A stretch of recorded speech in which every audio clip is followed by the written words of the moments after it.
Welcome to Roadmap to Studying or Interning Abroad. I'm Jazz Cole. I am the founder of Multilingual and Philanthropic Incorporated. So to get started, just a little bit more about me. I am a speaker of 10 languages. I am not fluent in all of them. I just love languages. I meet a lot of people from everywhere. So I don't know. I learned to speak 10. I'm the president of Multilingual and Philanthropic Incorporated, which is an organization I started a year after college because I had a really great study abroad experience and I really wanted to be able to make quality international education accessible because my experience was fantastic and I wanted to make foreign language as well as international opportunities very much more prominent. I'm also an online language teacher for French, German, and Spanish. My most requested is primarily French and German. And then my educational and professional background is in the fashion industry. I went to FITM in Los Angeles, and I studied fashion design with my AA, and then I got my BS in apparel technical design. So my background is primarily in the technical arena of the apparel industry. So that's what I was doing before the pandemic. And then as a fun fact, I really love reading. I love yoga and I love foreign entertainment. If it's in English, I don't want to touch it, but yeah, I love it. So the thing is, why does it matter? So for me, it matters. International education really matters because it allows you to test your language skills with real people. It allows you to have to take your personal interests outside of just English speaking your English speaking country, or if you're from any other country, it will allow you to explore other countries, interact with different people because we're a globalized society. And so sometimes you learning whatever it is that you're learning and then adding a language to that and having a broad experience makes you more marketable in the job world. And then making international connections. Making international connections is very important, especially if you want to work on a global level, you want to travel, you might want to find opportunities to work or even live abroad. That's really important. And then also becoming more culturally aware because people come from many different parts of the world. Even in the United States, we're a big country of immigrants from the very founding of the United States. So, yeah. So the next thing is I want to talk a little bit about my experience in the aspect of how it inspired my organization. But I studied abroad in Paris when it was back in 2018, right before I finished my bachelor's. And it was a very fascinating experience because it was the first time I'd ever gone out of the United States. And on top of that, I had been learning French for so many years. So it was really great to finally be able to use it from the experience of just getting off the plane and everyone's just speaking a different language. That really was eye-opening. And I was also I was the only student that came from my program who spoke pretty fluent French, enough to basically get by without English. And so I felt like I had a lot of freedom. I can go off on my own. I could read. I had no problem reading anything. I made friends while I was there. And a lot of times people would ask me, they're like, oh, well, do you have any like origins or family that speak it? I'm like, no, I just like it. So, it made for a lot of conversations. On my end, I know that, we did a lot of different things. It was a 2-week program where we got to go, and it was primarily industry focused. So we got to go to some museums. We got to go to Fashion Week while we were there. We got to meet different designers. This one on the right, he was the person who owned it. He was the 4th generation to own it, and he didn't speak really much English. And I remember he made a joke with me after I took the initiative to go speak to him in French, and that was fantastic. So he made a joke, and I was just like, oh, that's great. I didn't really understand the joke in fullness, but the fact that he was comfortable enough to feel like he could speak openly. We got to play around in Versailles. We got to go to a ballet. We got to take a cooking class. We got to do a lot of different things. So my experience, like I said, my experience looked different because I was a French speaker. So like I said, it gave me a lot of freedom. So I want to explore what options are available to you at every different level, because I know there are a lot of different people here. I know that most of you are college students. We have educators here. So I don't know specifically what you teach, but I know that at any level that you teach, there are opportunities for you. So with high school level, which I think that most of us here, like I said, are at our college level, but still high school, there are opportunities for you to do mostly exchange programs. There are in the resource section from the email that I'm going to give you on Friday. The US actually does have a lot of programs where you can actually travel back and forth, or they have programs where you can actually exchange. So you can live with the host family. You will have direct cultural knowledge, and it's basically you get familiar with the school system. However, I will just say you have to be very careful about the language that's being taught, because of the fact that with high schools, especially if you're going into a high school that, like I said, they speak the target language there, or whatever the official language is, that can be a hindrance. So it's just really important to make sure if you go to do an exchange program that you have sufficient linguistic skills so that you can basically understand the material. So you can do well in school because you can understand the material. So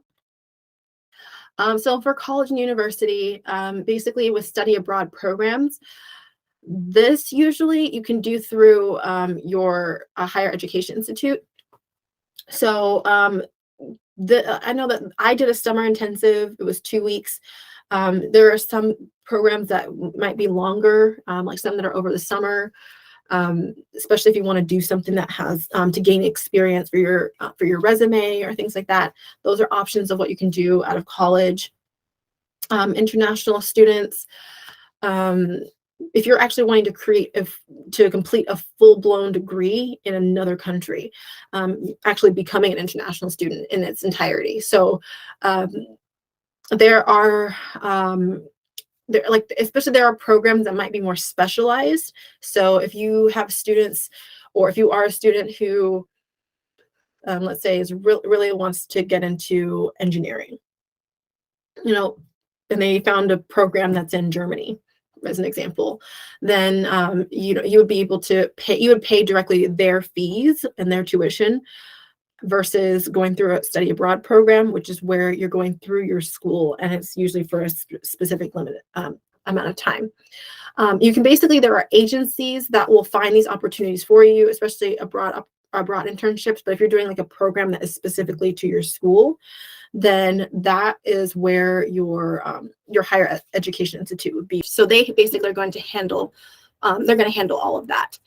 So on the other hand is becoming an international student. So if you're deciding later on you want to complete your program and at another country, then this is something for you in that particular aspect. Like, for example, I'm going to be working on a master's program in Europe, just because I will be studying psycholinguistics, which is basically language acquisition in the brain. So that particularly Europe makes sense for me to study that, because in Europe they just have so many different countries that speak different languages. It works to my benefit as a multilingual and also someone studying foreign language teaching and methodology. So with that is, I would say, is a really great option if you just want to just go and complete a program. I think that's also a much more affordable option, especially if you are coming from the United States, where education is very expensive. There are a lot of really great options out there for high quality programs, but also at the same time you get a really good affordability. Internships, they can be done in school or outside of school. So if you wanted to do something, let's say next year, I know that the summer is going to come around, and so if you want something to do to enhance your career, that is a really great opportunity. The next thing is career building. So for anyone who is eventually going to go out of college, you might be thinking about international employment. There are companies that work with people who there are companies that work with international based businesses. So if you think about, I was just thinking about this earlier, there are, like if you've ever heard of Mercedes, Audi, like the German luxury brands, those are actually based in Germany, but they do have people here in the United States. So being able to communicate back and forth. I was actually in a Lyft a few years back when I was just getting out of college, and I met someone who was speaking German on the phone, and it turns out when I spoke back to him, he gave me a business card, and he said he worked for a recycling company that's based in Germany, but they have offices here. So you really never know in terms of finding international employment. A lot of companies are looking for people who can speak English. So if you wanted to go to these countries, you can actually find employment where if you speak that language, and then also if you speak English, it makes it easier for you to, if you like working and traveling, in that aspect. Language teaching and tutoring, which is what I've done on behalf of my organization. Being an au pair, which I was an au pair in Germany, and that is a really rewarding experience if you really love children. And then also researching. So if you later on want to pursue maybe like a doctorate or a PhD or some form of research later on, that's also a possibility. And there are a lot of companies that actually will fund your research, depending, like usually if it's in their best interest, they will fund it. But there are a lot of fellowships and scholarships, which we'll get to as well. So for the reason why you're here is we're looking at actionable steps on how to actually get from here to there or wherever there is. So with a roadmap, I'm going to give you some things to really consider as you are looking to venture into international opportunities. So in the planning process, one of the things I get when I talk to a lot of students is they think that it's a very arduous process. I don't think it's a very difficult process. I just think that it just requires a lot of time because a lot of the processes are going to be out of your control. So I say that you want to create a deadline as to when you plan to study or find an internship or something, whatever it is that you're looking for. Create that deadline, and you want to be able to make sure that it's at least 12 to 18 months out. So you want to make sure you're giving yourself enough time to focus on what I call like the three main things. Your language abilities, if that's something you feel like you will really need to hone in on. Then your program, applying, is there scholarships, etc. And then the visa process, if that's necessary for you. So planning, you want to make, like I'm going to tell you right now, visa process, like collecting all the documents, it depending on, because every country is different, so they might ask for different things. So the first thing after that, the next thing after that is to look at research. You want to know what kind of experience you're looking for. So if it is studying, if it is interning, if it is doing an exchange program, whatever it may look like, what experience are you looking for? And what countries do you want to be in? So if for me, one of the schools I was looking at is in Belgium. Belgium is a trilingual country to give me that multilingual aspect.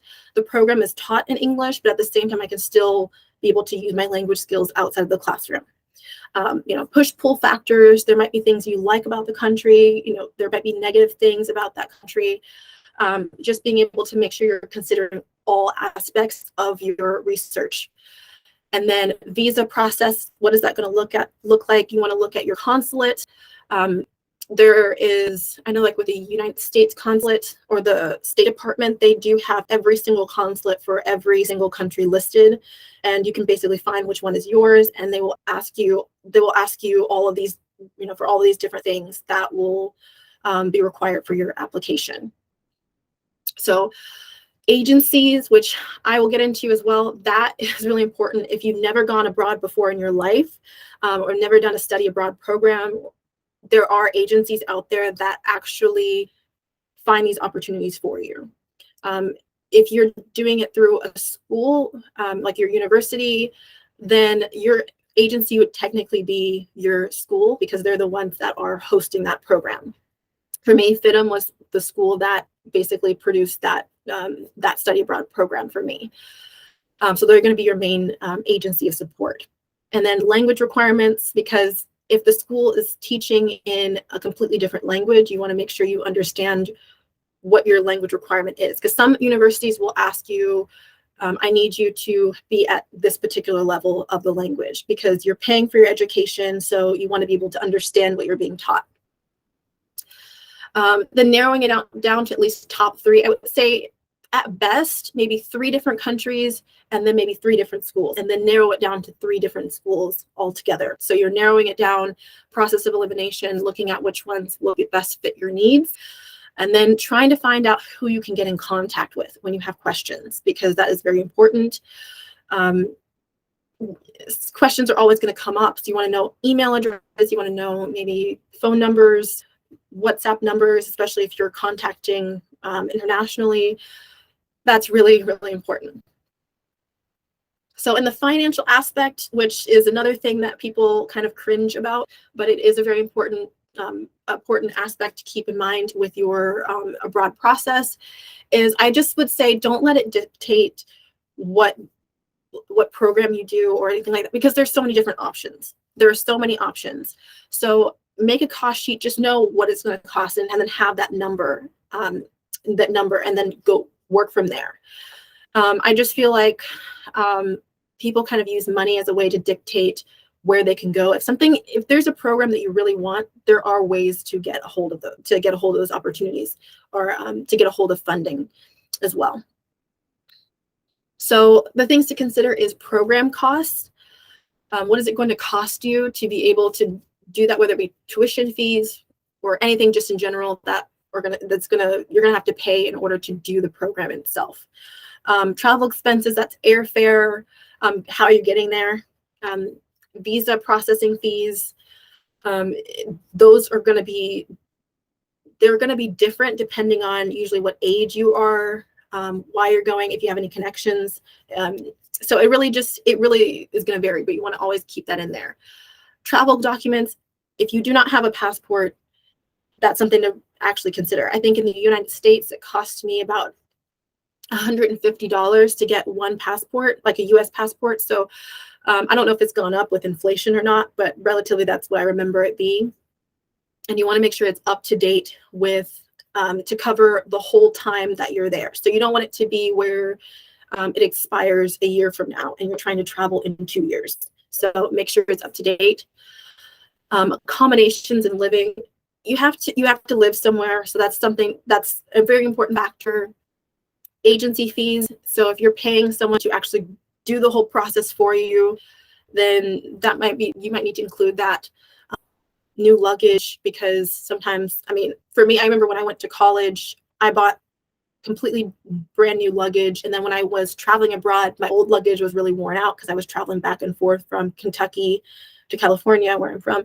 So that's also something to really consider. Like, don't leave anything out because you don't want to have any unexpected expenses that you didn't foresee. And planning, of course, put that all in a budget and really looking at what can you put forward for those 12 to 18 months, whether it be that I really can't dictate, because that's up to you in terms of if you have a job or not, if your parents are supporting you, or if you have like a spouse or a partner who's supporting you, if how much money you might get from scholarships or stipends that you may get for your education. That's up to you in terms of how much you might want to put away in terms of saving, but that's something for you to consider. And then also what areas you need to put support in. So if let's say your program costs like $10,000 and the most you can be able to do is maybe about half of that, $5,000. So looking at where can you get support in that other $5,000, which is where scholarships, fellowships, sponsorships come into play. I would say, like I said, with that 12 to 18 month deadline, really make sure that you're keeping your eye on scholarships. You want to make sure that you have that time frame to apply. And then sometimes with scholarships is that it takes time. So they might say you've got the scholarship, but then it might take you until January of next year to actually have it. So keep that in mind. And I just want to say, from my own experience, avoid loans as much as possible. We already have student loans, so I would just say don't put up any more money than you need to. When there's, especially, like, consider the free options first before you even think about getting loans. Okay. The next thing is cultural knowledge, because from my experience and also from other people that I've spoken with, is that culture can actually be a really big factor that can affect your education or your experience overall. Is you also want to know how safe the city or country is, depending on the area. If you're a parent, or if you have parents that are very concerned about where you're at, this is really, really important. Social norms and customs. There's so many YouTube channels that talk about culture shocks. That's what I did before I went to Paris. There was a really great YouTube channel. It's called Not Even French. It's this YouTuber. She's from New Zealand, but she documented her whole experience moving to Paris to work. She was working in like marketing, and so she was experiencing everything from, socializing to work environments and all these different things. So those are things that will help you be able to acculturate yourself to this new environment. Especially if you're trying to make friends, which I think is a very important part of your experience too. You want to make connections. Just because having friends in general, especially if you're in a foreign land, it's very important to have. Food culture, laws and political system. This is really important because you want to make sure that you don't put yourself in a position where you might be in danger or it might cost you money. When I was in Paris, I remember we had Metro cards and they had our picture on it. And I think 2 of the people that were with us, they actually got fined like 80 euros because their picture, I think it came out or they took it out, but they didn't have it and they were checking it and they didn't have it. So that's something to make sure wherever you are. Any political system, like if there's certain things going on in that country, that might be something to consider. Like if there's political unrest, those are things to really consider. Or I don't know if there's a massive protest across the country. I remember a friend of mine who I interviewed on my YouTube channel on Grayson Ward. He was a bilingual educator at a school in Texas, and he was talking about his experience studying in Spain. And he wanted to go to Catalonia, but there were so many protests going on that he just couldn't get out there. So he stayed in his area in the Basque country, which he really loved. But basically, he was saying that when there's political turmoil, that can actually also be something that can affect your experience. And overall, you want to Google Maps where you're at. If you get accepted anywhere, or if you're going to study a language, you can actually do programs to study language. That I will just say is you want to make sure you know where you're at. You don't want to get there and it's like, I have no idea. I'm lost. I have no idea of, I don't know where I can get my get my groceries or something like that. You want to have an idea so that when you get there, it's not like you're lost. So language requirements. This is another big thing because especially if you're going to like another country that maybe speaks, another English speaking country, that may not be much of an issue. But if you are going to a country that speaks another language, is that it's going to happen. So I've seen where especially if you encounter, I've seen instances where people encounter natives who don't speak English, and it's been very difficult to get what you need, to express yourself, to make friends, to talk to anybody. So sometimes that can be a big factor. Visas can require it. When I was an au pair, it said that in order to go to Germany, I had to know at least A1 German. For those of you who are not familiar with I don't know if you're familiar with the Central European Framework of Reference. It is the standard of language learning. Like A1 is absolute beginner, then it's A2 from which is like elementary, then there's B1, B2, which is like intermediary, and then there's C1 and C2, which is basically advanced in native speakers. So you at least want to know at least like what is known as like level 1 in the United States standards, but you want to basically I had to have that level. I would say if your visa or your university requires you to have a certain language skill, I would say that would be like a minimum to fall back on, but I would say don't shoot for the minimum. I would say do your best to get above minimum. So if you do like placement tests or anything like that, it would just fall back to maybe, so if you don't do as well, hopefully your skill will be as will be good enough to stay at that minimum. I would say just don't shoot for the minimum. Do better, because the better your language skills are, the better you're likely to have a better experience. So you also want to consider what language the program is in. So I know people who right now, actually, I know someone who is in Italy studying Italian. She's actually at an international school studying Italian. And one of the things she noticed is that right away they teach in Italian. So even though her level may not be at the most advanced, it helps you learn faster. But the thing is, if your program is taught in that language, you want to make sure you at least are prepared. But if you're going abroad to learn a language, then I would say that it's great to have basics. But if you're going to learn, then that's a whole other situation. But I would say it's really important to make sure that you know what language your program is taught in. The school that I looked at in Belgium, it is taught in English. So that's helpful for me as a native English speaker, but as well, my language skills will really help me in terms of getting around. So that's the main thing I would have to really use my language skills for. And it really helps in social situations.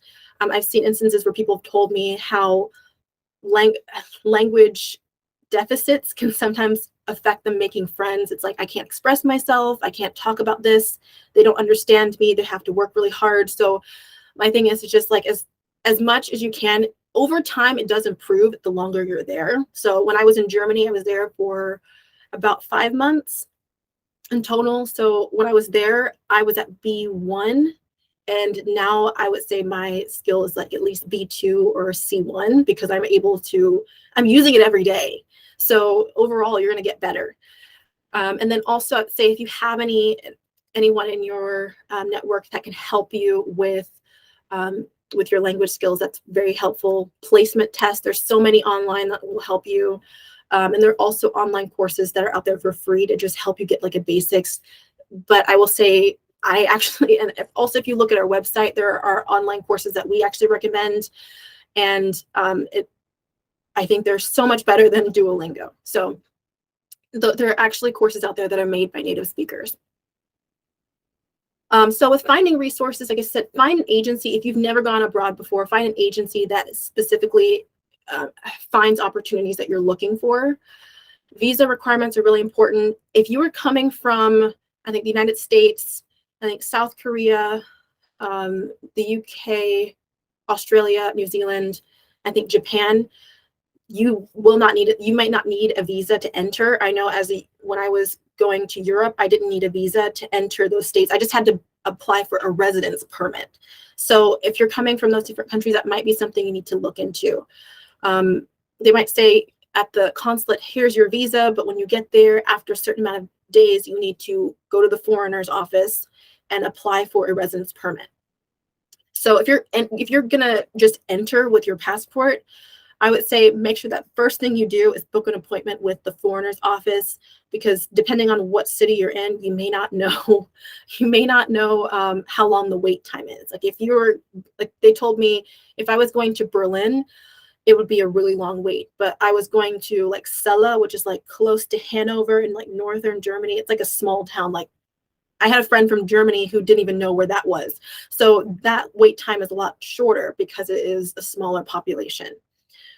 So in that case, a residence permit is actually going to require less documents.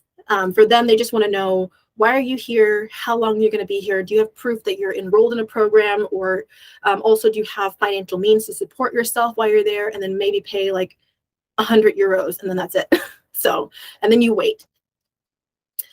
Yeah. So, and then overall, like I said, improving your language and cultural skills are going to be really important for your social aspect more than anything else. And then, of course, after this, I will be giving you a planner template. So you can it's basically separated by 12 to 18 month period, 12 to 6 months, 3 months, 3 to 1 month out. So you have an idea of what you need to do at each phase. Yeah, so I'm going to basically show you some resources. Okay, so I'm going to stop sharing that. I'm going to put this on.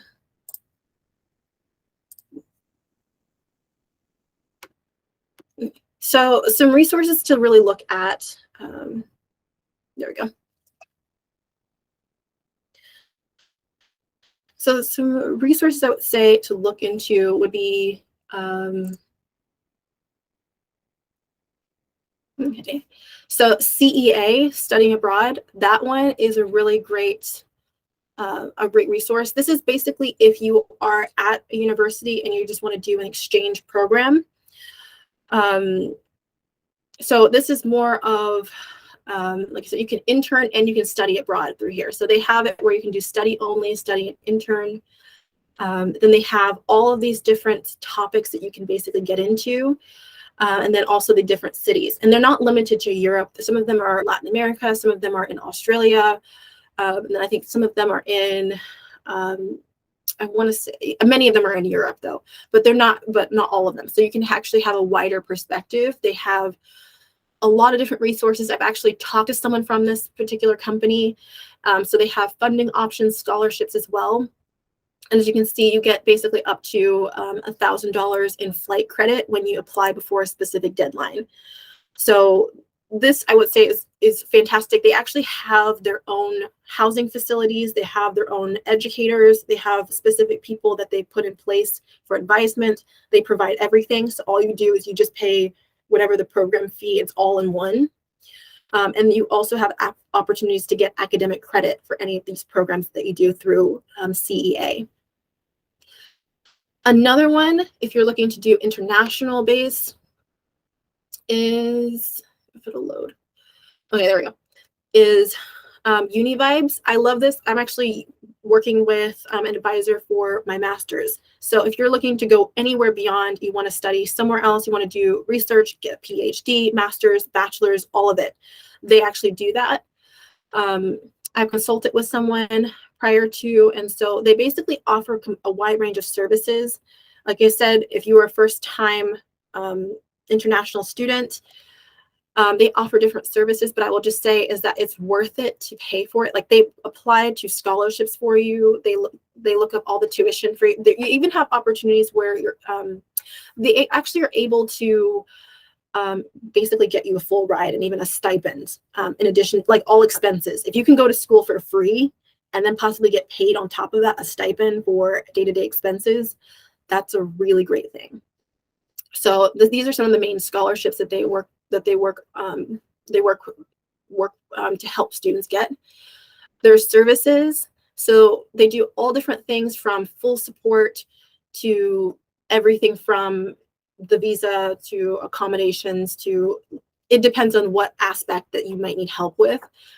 Honestly, I just think that, like I said, for first time, it's just better to pay that full support, because that way, like I said, if they can help you get to school for free, I'm gonna be honest with you, $2,500 sounds a lot easier to pay than $30,000 tuition. That's just me from my own experience in college, but there are a lot of different agencies out there. I also have a list of those two that I'm going to send you on Friday with with the replay and the wrap up of everything. So that's basically what my top two recommendations. There's another one, I believe it's called Go Global. Like I said, if I'm not accurate on all these, they will be accurate in that that table, the chart that I'm going to send you. But I believe that they do find all kinds of opportunities, whether you're trying to find an international job, if you're trying to find an internship, if you're trying to find whatever it is, if you just want to study a language there, they actually do have, that's another agency that will help you with that as well. And then a couple of other resources that I have. So just taking a look at our website, we do have on our blog site, there are a few things I want to point out is in terms of language learning, I did write a post about learning Spanish and German while I was in college, just because I was learning both of those at the same time on top of my studies. So that basically is helpful if you want to work on your language skills on top of your studies. If you're really into fitness, because like I said, with social life,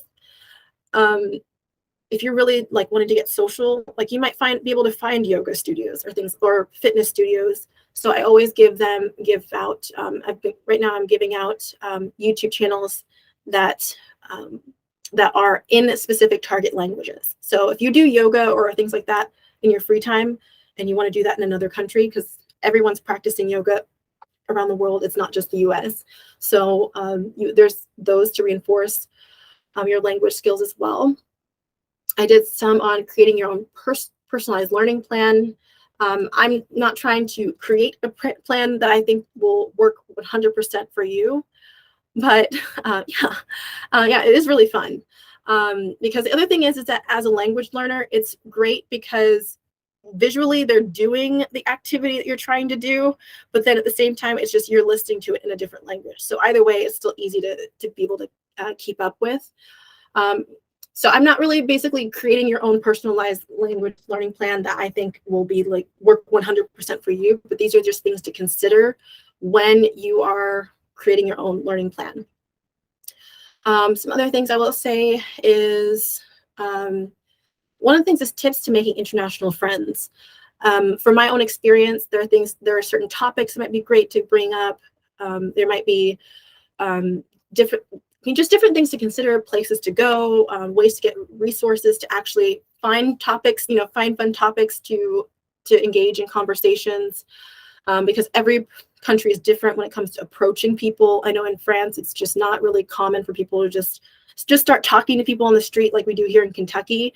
But I will just say that it really is helpful when you have some sort of jumping up point of, where to find friends. And then I did have some tips on navigating foreign entertainments, because movies and TV shows, people love those, but at the same time, you want to have an idea of how to use those to leveraging those so that you actually can improve your language skills. Another thing I will say on our website that's important to bring up is our resources page. So I have curated all of this because, again, people ask me how I learn all these different languages. So these are all based off of languages that I know, but like music recommendations, learning apps, news sources, because you always want to keep up with the news, making friends, great sources to make friends, or even just be able to find native speakers to practice with. Entertainment, that's kind of like all-encompassing. That is film series recommendations plus podcasts, and also like really great YouTube channels to follow. Translation tools, because Google Translate does not work. It does not work for me. It's not approved by me. So I have several different translator tools that will be helpful in studying as well as even while you're traveling. And then there's some online courses that I do recommend that are free. Yeah. So we're coming up to almost at 5 o'clock, and I wanted to be able to open it up for questions. I mean, I also have some questions as well that people have submitted, but I also want to make sure that I open it up for anyone who has any questions. You can put them in the chat, or you can also unmute yourself if you feel comfortable.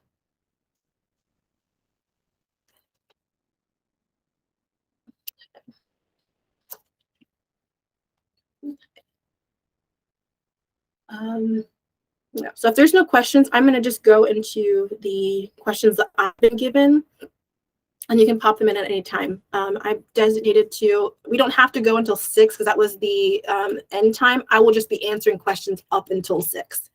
So some common questions I got was about currency exchange. For anyone who has had to go through that, with currency exchange is that I went through AAA. They actually have a fee if it's under, I think, like $500 worth of currency. Anything above that there's no fee. It really just depends on how long you're going to be there.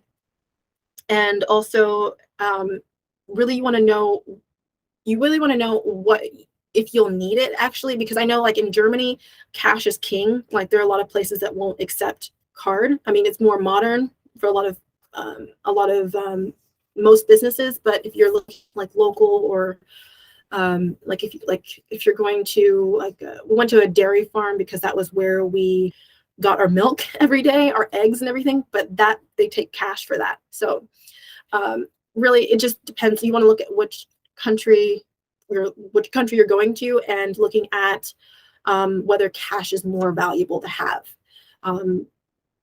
Also, with any banking, you want to make sure that you let them know that you're going to be going abroad if you're taking a debit or credit card, because they might put fraud on it. The last thing you want is to not have access to your money. Another question of making friends in terms of like having a social life.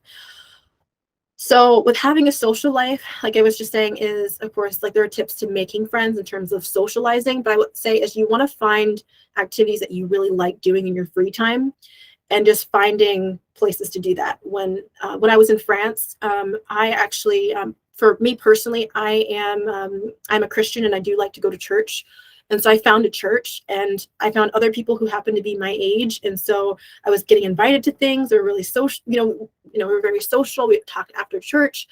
We went to a little bar and they would have like a drink, because in France, it's very common to just like, that's basically, having coffee is the same thing as like, is their equivalent of that. So, doing that. And then also, like I said, people invite you to things. Most likely in your program, you might meet people who are from different countries, and that might be a way to connect as well. So I just say it's just finding interest. Like I said, if you really love yoga, like I do, or if you just really want to take art class, just fun things, just to kind of not focus on school or work, then you can find those as well. And you most likely will have to interact with other people in that sense. I have another question about people who about visas. So as I mentioned, in terms of the process, like I said, of course you have that application with all the requirements. You fill out the application. You most likely will have to have some proof of language requirements if there is any. And then also you have to have proof that you are accepted into a program, financial support, whether it be through family or through, like, I think again in Germany, like to study, you have to prove that you have a certain amount of money in your account for that period of time that you're going to be there if you don't have a job.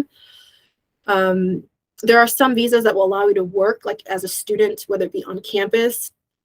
So I think with some programs, they might say that you can work, people in their master's program can work up to 20 hours a week. And then people in their bachelor's can work up to, I think it's a little bit less than that, just because they're going to, I don't know what really why or what the numbers are or how they make that up. But basically, there are opportunities for you to work. Some visas will actually give you up to maybe a year after your program if you want to find a job or you want to find an opportunity to stay in that country. Because I know like this person I know who was in Italy, she actually expanded her visa because she's actually wanting to take an advanced class and she just loves it. She's like, if I could live here, I could. So that's something to really keep in mind. Someone asked me, is it really expensive to study abroad?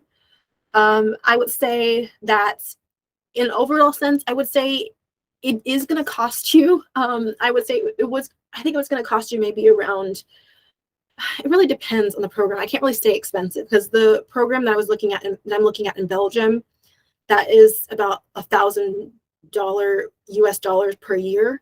And it's a 1-year program. So my tuition would be basically $1,000 and I can just get a scholarship to cover that should I be applying in time. A lot of things can be covered. So I would say on average, if you count tuition or program fees, let's say housing, transportation, everything, I would say maybe it would be around maybe 10,000 US dollars. But like I said, a lot of things can be covered in that. So it really has to do with really what you can provide, as well as if you're able to get scholarships. And a lot of this is really savable. Like I was saying, this program is literally $1,000 for a 1-year program. I know in Germany is a very good country right now because Germany, they're very well known. Like if you love anything engineering or anything science or science-based, Germany is a very good country for that. Their quality paid for by taxes, so it's really low. Like it's around $300 US dollars per year. So a lot of it is where there's enough it's affordable enough for you to be able to save for it if you really wanted to. Also, in these countries, cost of living might be a little bit different. So, and compared to like the US, like groceries might cost less, based from what I've seen is that it can cost less because their cost of living is a little bit different. Yeah. So that's something to really consider. Let me see. Yeah, so yeah, basically answer that question in terms of how much money do you need to save. I would say for the whole program, like I said, if you're doing a 4-year program, like if you decide you wanted to do that abroad, then of course I would say that's a lot of money to save. I guess that you also want to consider currency. If you're studying in, let's say, Mexico, which I know that their currency rate is a lot, like I think it's like 20 pesos to one US dollar. So cost of living, I would say on average, it would be good to save around $10,000 as best as you can if you're doing a 4-year program. Also, if you're doing a 1-year program, like for me as a 1-year bachelor's, I would say maybe about the same. I think that's just standard for anything because that will allow you to have, like I said, that full year worth of expenses. Because like I said, it can be cheaper. I know if you're looking at South Korea, their currency rate might be a little bit different. I'm not completely sure. I would say to look into that. But overall, let's say just look at your cost of living. There's a really good website. It's called nomadlist.com. And you're basically able to type in a city or a nearby city, whichever is closer to where you're going to be at. And they will calculate everything from how much an apartment for one person costs, or like on average, how much a cup of coffee costs. So that way, like things that you like to spend money on, you want to make sure you can afford those things. Part of that bundle, I'll be giving you a budget sheet. So there's a lot of things I put in there that are things you really should consider, but there's a lot of room for you to consider things that you might enjoy doing. Okay. Let's see. Someone was talking about social aspects in terms of like having autism or having SPS, which I actually relate to that because I am a highly sensitive person, and I do know that being around a lot of people for a certain period of time can be really exhausting, especially if you're doing it in another language. When I first got to Germany, the week that I got there, they had a party with all their friends and family to celebrate. Yeah, you're here. And it was like 20 adults and children, and they were all speaking a language that I'm just getting used to hearing. And I had to go to my room a lot of nights. I'm like, I'm going to go to my room because I can't handle this. My brain just can't function right now. And I would have to take breaks in my social experiences.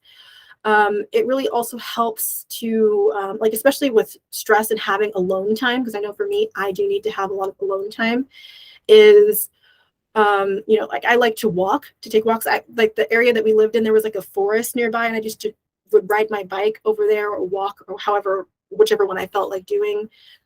And just taking like day trips by yourself sometimes. I would say, of course, be safe when you do that. As like going back to what I was talking about, safety, please make sure you're safe, but also just doing activities on your own. I think people are sometimes afraid to do that because, of course, it is another language and is a completely different culture. When I was in France, I discovered that there is a certain way to ask for coffee at a cafe, and I freaked me out. But for me, it was just more of like I just went for it. I feel like sometimes we're just afraid to be uncomfortable. So it's just go in. Obviously, if you're a foreigner, they can't really get mad at you because you don't know. And there was a man that was sitting at a table next to me, and he explained to me what I was supposed to do. And I was like, okay, thank you. Merci. So a lot of times there are people who will help you. And if you are attempting to speak the language as well, they're more than likely to help you, especially if they don't know English and they're trying to help you. That really helps. So the other thing was packing tips. So when you're packing, like I said, it depends on how long you're going to be there, but I would just say don't overpack. Especially, I would say be minimalistic as possible. I also would like check in on what your laundry arrangements would be. So on that note, I would say, like for example, in the French culture, thing I learned was that they're very minimalistic.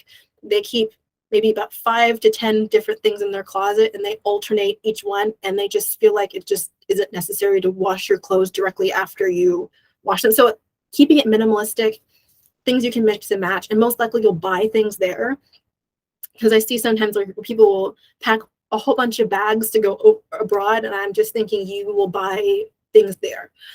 You just pack the essentials. If you are like, if you need certain prescriptions, you have medication, that of course, like you said, you want to have that, and you also want to know where you can find that in your country. That should be the first thing you look for, especially if it's very, very important. If it's very, very important medication. Yeah.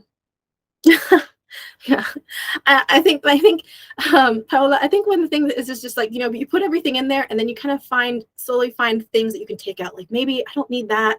I don't need this. So it's just mainly packing essentials. A lot of times I actually, I create my own packing list of everything that I need, and I put those in first, and then I see whatever else that I might need.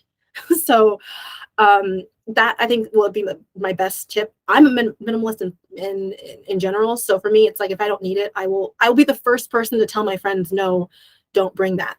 So, and I'm not even nice about it. So it's like, you don't need that. I know you don't. Yeah. So I think that's academic credit. So like that, I would say, depending on what agency you're going through, especially depending on what you're going for. Like if you're doing a summer internship, that you can actually get credit for. I would say talk to your academic advisor on that. If there's any person who oversees international affairs, because I know at FIDM we do have a person that's specifically designated for that. We have a study abroad coordinator that is, her whole job is just to coordinate all of the programs. But really having also even talking to maybe your department chair, because a lot of times they oversee what's acceptable and what's not. I feel like sometimes like people kind of avoid talking to them, because I feel like, they're kind of like, they deal with their teachers and then maybe their academic advisors, but your department chairs are also really important. A lot of them do want to talk to students, so that's really important. I think that's pretty much it in terms of what I would say on that note. Yeah. So if you guys don't have any questions, I can take those as well. Anything you might need to consider, or things that you might be concerned about. Another thing I will also say is make sure you keep your parents involved. Because my mom, she freaks out every time I even mention that I might be going abroad. I remember when I went to Mexico, at one point she freaked out. She's like, I don't know if it's safe. And I'm like, well, first of all, making sure that I knew where I was going, because I knew someone who was there. And he told me that there's certain areas that you are safe and certain areas you should very much stay away from. So that's why I always say it's very important to stay connected to native speakers. There is a really great app. It's called Hello Talk. I use that, and that's actually how I found my friend from Belgium. I went to visit him when I was in France. And one of the things I do remember him telling me was, he's like, yeah, so in Belgium, there's these parts. I thought Belgium was just French and Dutch, or they call it Flemish, which is their version of Dutch. I was like, yeah, there's a small part that speaks German. I didn't know that. So, and he explained to me where they were. And then my friend from Mexico, I met him because he was an exchange student coming to LA to study fashion design. And so I remember him telling me when I asked him about, there's certain areas that you should just not go. He's like, I live in this part in Guanajuato in the south, so that area is generally safer, and it was really beautiful. So those are really going to, so I would just say get connected to native speakers any way you can for language practice, but then also because they'll be able to give you some insights that you may not know. So my number one tip is just make sure when you go, know something in the language, just know something enough to be able to communicate things you will need. And then, of course, if you're taking, I think I froze. I didn't.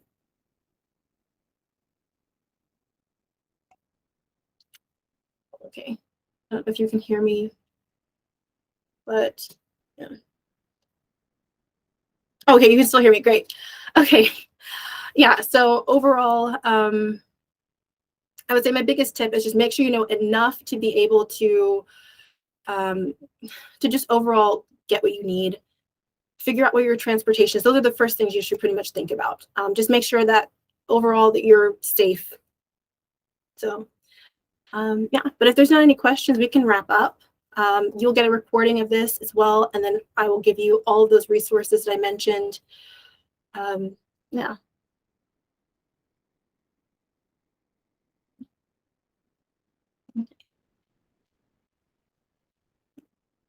Let's see. Okay. But overall, thank you for joining me. Yeah. And if you have any questions, let me share my screen really quickly again. So if you have any questions at all, make sure that you, make sure you email me. Yeah. I also have okay. I also have a new episode of my radio program that is coming up. I'll send a notification about that as well. It's called Can You Translate? That is with my with the radio station. I'll be talking this Saturday about international opportunities. And then in January, the second season of my podcast, The Au Pair Diaries, of all my documentation of my au pair experience. So you'll get updates on that as well. And yeah, so enjoy the rest of your day. Thank you so much. And feel free to email me at any time.